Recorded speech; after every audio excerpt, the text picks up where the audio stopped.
Matibay ang pinagmulan, kasing tibay ng tinatawag na hari ng kagubatan. Saludo sa mga utol na buo ang paninindigan. Arriba tao gama habang buhay kong sasamahan. Matibay ang pinagmulan, kasing tibay ng tinatawag na hari ng kagubatan. Saludo sa mga utol na buo ang paninindigan. Arriba tao gama habang buhay kang sasamahan. Tao gama pin may supreme fraternity o kapatiran niya, hindi magdadaywang isip nga magbulig-buligan ro atong community. Magapadayon niya magtao it magsadya nga inugali, masaligan mapatihan, kitang-kita ro inubrahan sa pilang dekada.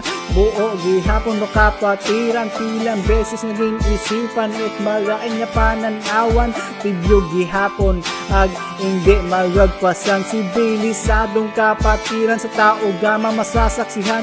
Bawat miyembro ibinigay ang kanilang katapatan, may disiplina sa sarili, ang mga salay parurusahan.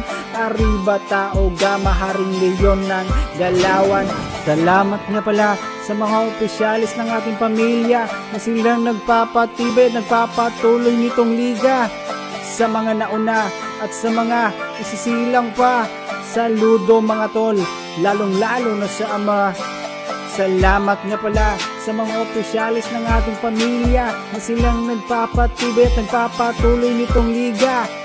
Sa mga nauna at sa mga isisilang pa, saludo mga tol, lalong lalo na sa ama. Matibay ang pinagmulan, kasing tibay ng tinatawag na hari ng kagubatan. Saludo sa mga utol na buo ang paninindigan. Arriba tao gama habang buhay kang sasamahan. Matibay ang pinagmulan, kasing tibay ng tinatawag na hari ng kagubatan. Saludo sa mga utol na buo ang paninindigan. Arriba tao gama habang buhay kang sasamahan.